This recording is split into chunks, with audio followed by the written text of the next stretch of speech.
আসসালামু আলাইকুম ওয়া রাহমাতুল্লাহি ওয়া বারাকাতুহু। কাছে এবং দূরে যে যেখান থেকেই শুনছেন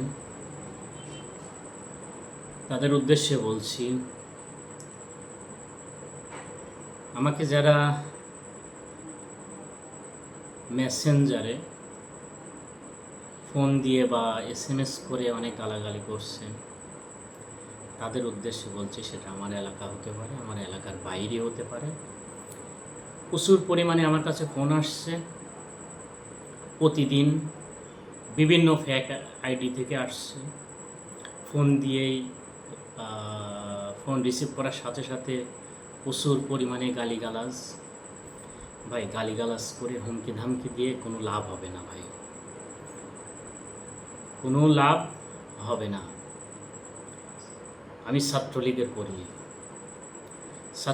কর্মী ছিলাম। আমার রাজনীতি জীবন শুরু হয়েছে ছাত্রলীগ থেকে।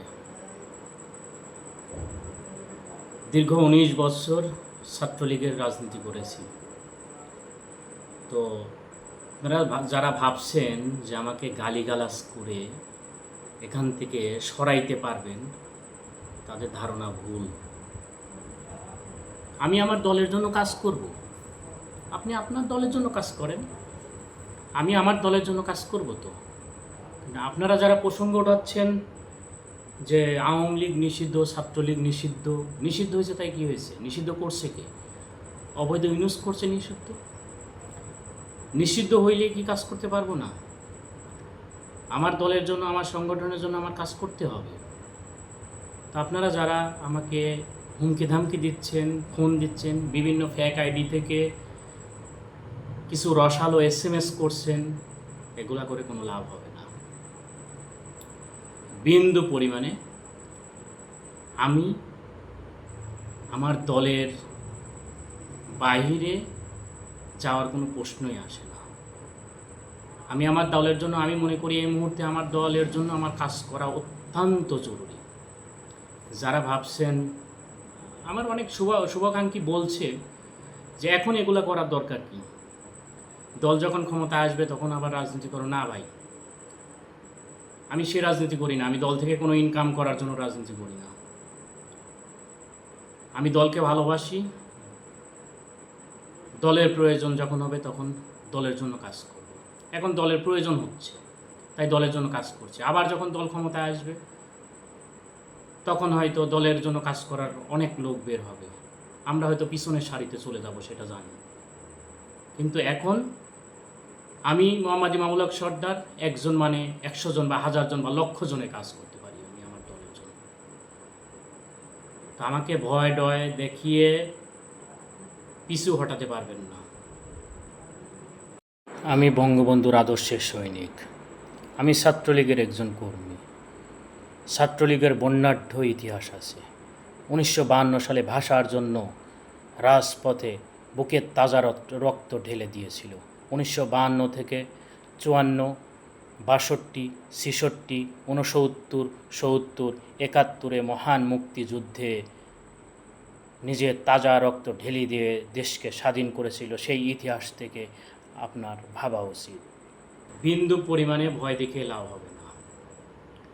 আমি যেটা বুঝি সেটা হলো যে আপনি আপনার রাজনীতি করবেন, আমি আমার রাজনীতি করব।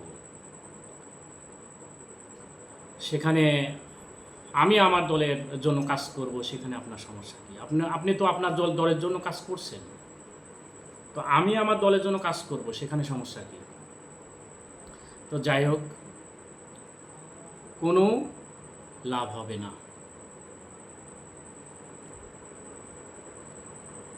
ছাত্রলীগের কর্মী, বুক ভরা কলিজা। দেখতে পাচ্ছেন শুধু ইউনূস ছাত্রলীগকে নিষিদ্ধ করছে, আওয়ামী লীগকে নিষিদ্ধ করছে, মেটিকুলার ডিজাইনের মাধ্যমে সে ক্ষমতায় বসছে। তবুও ছাত্রলীগ, যুবলীগ, আওয়ামী লীগ মাঠ থেকে সরাইতে পারছে। প্রতিদিন 10টা 12টা করে ঢাকাতে মিছিল হচ্ছে। এগুলা দেখে একটু বোঝার চেষ্টা করেন যে আওয়ামী লীগ বা আওয়ামী লীগের অঙ্গ সংগঠন কতটা শক্তিশালী বা কতটা সাহসী। আপনারা কি করছেন? সুদি ইউনূসের সাথে মিশে যেখানেই আওয়ামী লীগ বা অঙ্গ সংগঠন মিছিল করছে সেখানেই আপনারা হামলা করছেন, আপনি হামলা করছেন।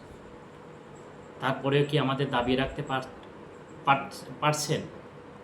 পারবেন না, দাবি রাখতে পারবেন না, কারণ আমাদের পিঠ দেয়ালে ঠেকে গেছে। আমরা এখন রাজপথ দখল, যমুনা দখল, যে কোনো সময় বাংলাদেশ দখলে নেব। তো দাবি রাখতে পারবেন না। চট্টগ্রামের শাখা চৌধুরীর ছেলে বলছিল